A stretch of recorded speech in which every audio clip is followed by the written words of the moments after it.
Assalamualaikum warahmatullahi wabarakatuh. Saya Rafilfa Adilatul Bariza dengan NIM 642517114. Jadi di sini saya ingin membahas mengenai konsep bahasa, fungsi bahasa, sifat bahasa, ragam bahasa, serta laras bahasa.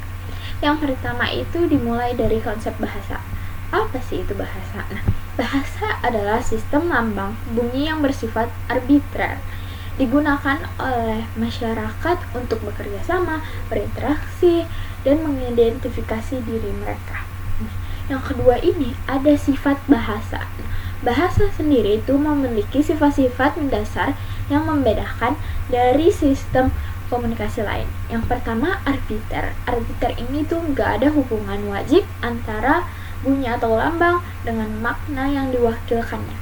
Nah, sebagai contoh, kata meja tidak memiliki keterkaitan logis dengan benda bermeja itu sendiri. Nah, yang kedua itu ada sistematis. Nah, bahasa tersusun dari pola-pola aturan yang teratur dan saling berkaitan, baik dalam fonologi, morfologi, maupun sintaksis. Yang ketiga ada konvensional. Nah, makna suatu lambang bahasa disepakati bersama oleh para pemakainya dalam suatu komunitas bahasa. Yang keempat ada produktif. Nah, dari jumlah unsur bahasa yang terbatas dapat dihasilkan ujaran dan kalimat yang tidak terbatas jumlahnya. Yang kelima ada dinamis. Bahasa bisa terus berkembang dan berubah seiring perkembangan zaman, ilmu pengetahuan dan budaya. Nah, yang keenam ada bahasa sebagai manusiawi. Nah, bahasa sendiri merupakan milik khas manusia. Hewan memiliki sistem komunikasi, tetapi tidak sekompleks dan seproduktif bahasa manusia. Yang terakhir ada beragam. Suatu bahasa dapat memiliki berbagai variasi sesuai wilayah, kelompok sosial, atau situasi pemakaiannya. Nah, selanjutnya saya ingin membahas mengenai fungsi bahasa.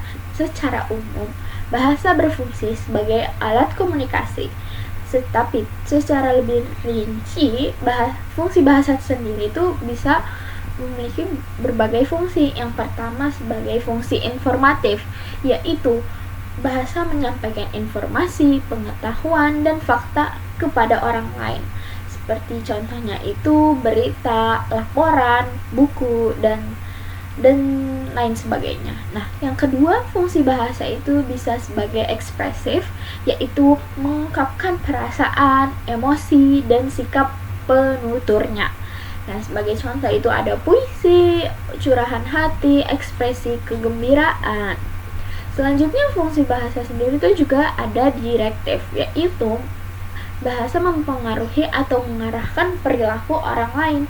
Seperti contohnya tuh perintah, terus ada larangan, ada ajakan, ada permohonan.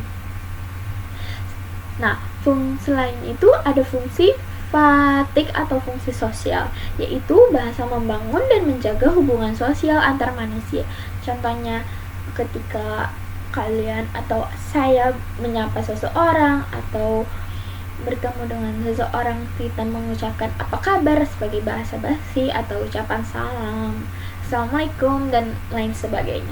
Nah, yang terakhir fungsi bahasa sendiri itu sebagai estetis. Nah, itu bahasa digunakan sebagai sarana seni dan keindahan. Sebagai contohnya itu ada karya seni, puisi, dan prosa.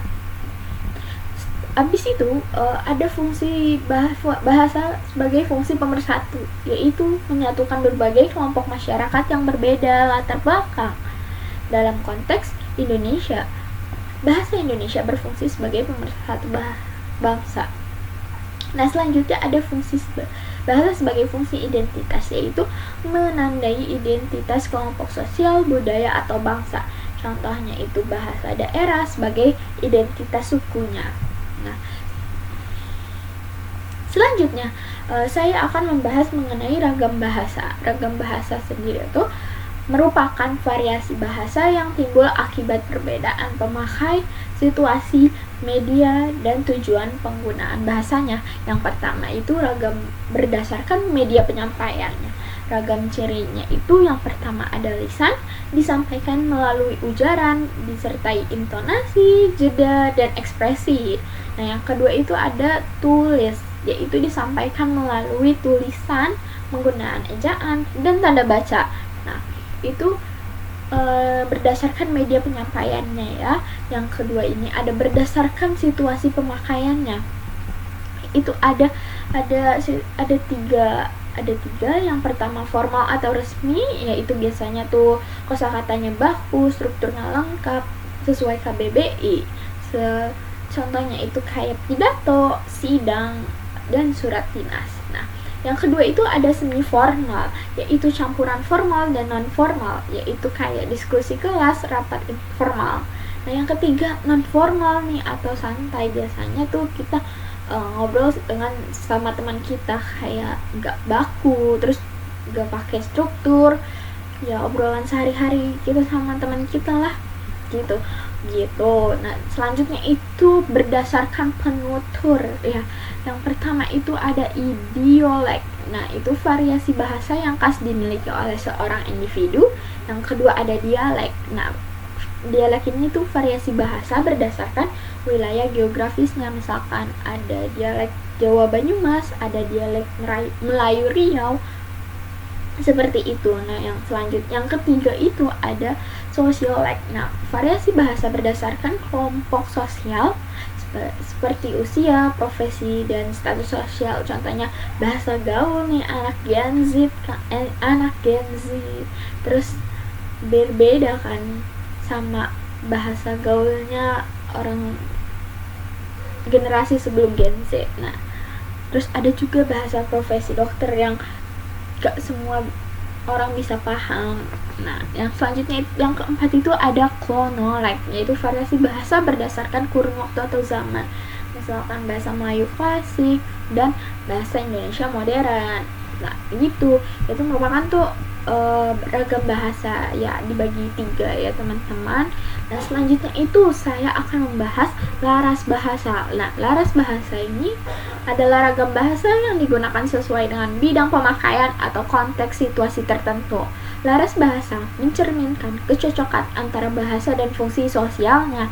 Nah, jenis-jenis dan di sini saya akan membahas jenis-jenis laras bahasa. Yang pertama itu ada laras ilmiah, itu digunakan dalam akademik dan penelitian. Nah, contohnya itu ciri-cirinya itu ada objektif, menggunakan istilah teknis, tidak ambigu, sistematis. Contohnya itu berdasarkan hasil analisis data diperoleh kesimpulan bahwa terdapat korelasi positif antara variabel X dan Y.